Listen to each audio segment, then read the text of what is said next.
عبد الله بن عمر رضي الله عنهما قال قال رسول الله صلى الله عليه وسلم من تشبه بقوم فهو منهم رواه ابو داود فی کتاب اللباس۔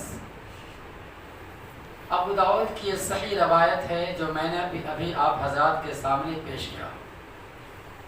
عام طور پر بہت سارے مسلمان غیر مسلموں کے پرب اور تہوار اور ان کے عید کے موقع پر سوال کرتے ہیں، مولوی صاحب غیر مسلم کی دیوالی پر دشہرے پر مٹھائیاں کھانا کیسا ہے؟ اگر وہ مٹھائی دے تو لے سکتے یا نہیں لے سکتے؟ یہ ہر سال اس موقع پر سوال کیوں یاد آتا ہے؟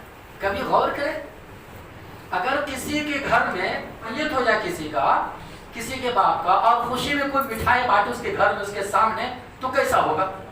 یا کوئی پوچھتا ہے؟ تو اس موقع پر بار بار پوچھا جاتا ہے کیا یہ اتنا بھی مسئلہ معلوم نہیں؟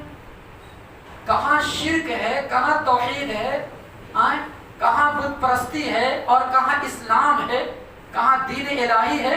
دونوں میں زمین آسمان کا فرق، بلکہ اس سے کہیں زیادہ۔ دیکھو ایک بات یاد رکھو، علامہ ابن قیم رحمہ اللہ ان کی کتاب ہے مدارج السالک، اس میں توحید کے بارے میں بڑی عجیب بات انہوں نے کہا ہے۔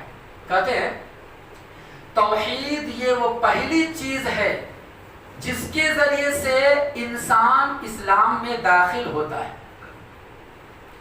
اور توحید ہی وہ آخری چیز ہے جس کے ذریعے سے مسلمان دنیا کو چھوڑتا ہے۔ دیکھو،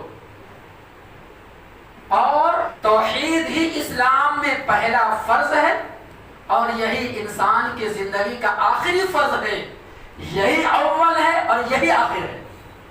نہیں سمجھے؟ یعنی مطلب ہوا کہ بغیر توحید کو اسلام میں آ ہی نہیں سکتا، تو توحید کے ذریعے وہ اسلام میں داخل ہوتا ہے اور توحید ہی کے اوپر وہ دنیا چھوڑ کر جاتا ہے۔ اگر توحید پر دنیا چھوڑ کر نہ جائے تو اس کی بخشش نہیں ہوگی، وہ جنت نہیں ملے گی۔ یہ علامہ ابن قیم رحمۃ اللہ علیہ کہتے ہیں۔ تو اب غور کرو، ابو داؤد کی صحیح روایت اور صحیح بخاری میں دیگر روایت میں موجود ہے، ہم نے اس کی وضاحت پہلے بھی کی تھی لیکن اس موقع پر تھوڑا اشارہ کر دیتے ہیں۔ اللہ کے نبی اکرم صلی اللہ علیہ وسلم بیان فرماتے ہیں کہ ایک دور آئے گا، ایک زمانہ آئے گا میرے جانے کے بعد، لوگ میری امت کے لوگ ہو بہو بالکل اسی طریقے سے جیسے پچھلے لوگ گزرے تھے، یعنی یہود و نصارہ، ان کے نقش قدم پر چلیں گے،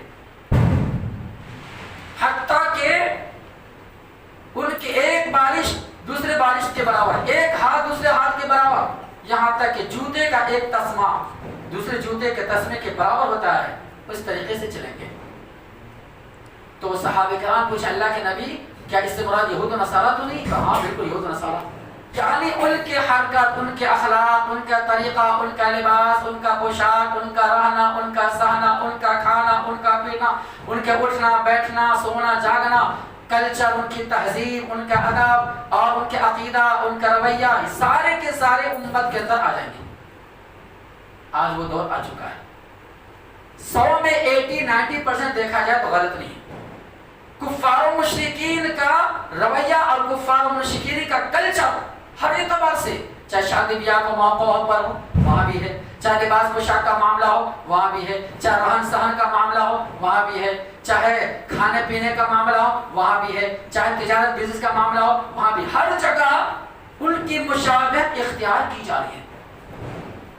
جبکہ نبی اکرم صلی اللہ علیہ وسلم کھلے الفاظ میں بیان فرماتے ہیں، ابن عمر کی روایت جو بھی میں نے پیش کیا ابو داؤد کے حوالے سے، کہ اللہ کے نبی بیان فرماتے ہیں کہ اگر کوئی شخص کسی قوم کی مشابہت اختیار کرے، چاہے کسی بھی چیز کے اعتبار سے، عقیدے میں مشابہت اختیار کرے، کلچر میں، تہذیب میں، اخلاق میں، سلوک میں، شادی بیاہ میں، کسی بھی اعتبار سے اگر کسی قوم کی، کسی کفار کی، کسی مشرکین کی مشابہت اختیار کرتا ہے تو انہی میں سے ہو جائے گا۔